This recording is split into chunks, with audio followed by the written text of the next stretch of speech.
আমরা যে ভাই সূরা ইখলাস পড়ি, ইখলাসের মধ্যে মারাত্মক একটি ভুল আছে। সম্মানিত অডিয়েন্স, আজকে আপনাদেরকে পরিচয় করিয়ে দেব এক নাস্তিকের সাথে। তার আগে বলে নিচ্ছি, আপনি যদি ফেসবুক থেকে আমার ভিডিওটি দেখে থাকেন তাহলে একটা ফলো দিবেন এবং ইউটিউব থেকে দেখে থাকলে অবশ্যই একটা সাবস্ক্রাইব করবেন। তো কথা না বাড়িয়ে চলুন মূল ভিডিওটা শুরু করা যায়।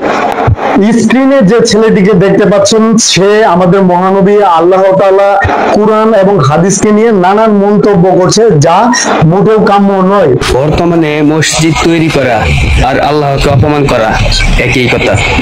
এই টিকটকার মাদারবোর্ডের আসলে আল্লাহ এবং মসজিদ সম্পর্কে কোনো জ্ঞান নাই। সে বড় বড় মসজিদ ভাঙার কথা বলতেছে, একে দ্রুত আইনের আওতায় আনা হোক। একটা মাদ্রাসা কোরআনের যতটুকু ক্ষতি করতেছে, 50টা ভার্সিটি মিলেও কোরআনের এত ক্ষতি করতে পারে নাই। মাদ্রাসা নাকি কোরআনের ক্ষতি করতেছে। এখন আপনারাই বলেন, কোরআন শিক্ষা কি ভার্সিটিতে দেওয়া হয় নাকি মাদ্রাসায় দেওয়া হয়? অবশ্যই কমেন্ট করতে ভুলবেন না। বিজ্ঞান না থাকার কারণে নবীজি কোরআনের অনেক শব্দের তাফসীর করতে পারে নাই। আমার নবীকে অপমান করা, এটা কোনো মতেই আমরা সহ্য করব না। ভিডিওটা এত পরিমাণে শেয়ার করবেন যাতে প্রশাসনের চোখে এই ভিডিওটা পড়ে।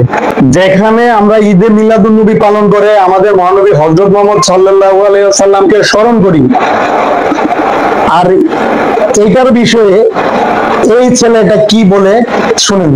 ঈদে মিলাদুন নবী পালন করা আর নবীজির কাটা গায়ে নুনের ছিটা দেওয়া একই কথা। আমরা যে ভাই সূরা ইখলাস পড়ি, ইখলাসের মধ্যে মারাত্মক একটি ভুল আছে। সৃষ্টির শুরু থেকে, কোরআন সৃষ্টির শুরু থেকে আজ পর্যন্ত কোরআনের একটা অক্ষর পর্যন্ত কেউ ভুল ধরতে পারে নাই, অথচ এই ছেলেটা সূরা ইখলাসের ভুল ধরতেছে। আমি যে এই ছেলেটাকে কি বলে কি ভাষায় যে গালি দিব, সেই ভাষায় আমি খুঁজে পাচ্ছি না। আপনি যদি জামাত ইসলামকে ভোট না দেন তাহলে আপনি জাহান্নামে যাবেন। এই ছেলেটা নিজে হাদিস তৈরি করছে এবং মুসলমানদের মধ্যে একটা বিভ্রান্তি সৃষ্টি করার চেষ্টা করছে। কিছু মানুষ নামাজ রোজা হজ যাকাত এসব করে হুদায় সময় নষ্ট করতেছে। নামাজ রোজা হজ যাকাত এগুলা করলে নাকি সময় নষ্ট হয়। আদৌ কি কথাটা সত্য? অবশ্যই আপনার মতামত কমেন্ট করে কমেন্ট বক্সে জানিয়ে দিবেন। কি আজব তাই না? আমি আমার নিজের হাতটাই ভালোভাবে দেখতে পারি নাই পুরাটা, কিন্তু আমি আল্লাহর ডান হাতকে দেখছি। এই ছেলেটা নাকি মহান আল্লাহ তাআলার হাত দেখেছে। এর কথা কেউ বিশ্বাস করবেন না। নিঃসন্দেহে এই ছেলে একজন ভণ্ড প্রতারক। বাংলাদেশে ইসলাম ধ্বংস করার প্রধান কারণ হচ্ছে গিয়া ওই তাবলীগগুলো। এই ছেলেটার মাথায় যদি সামান্য পরিমাণ বুদ্ধিও থাকতো তাহলে সে এই ধরনের কথা বলতো না। সে বলতেছে তাবলীগ করলে নাকি ইসলাম ধ্বংস হয়ে যায়, তাবলীগের কারণে নাকি ইসলাম ধ্বংস হচ্ছে।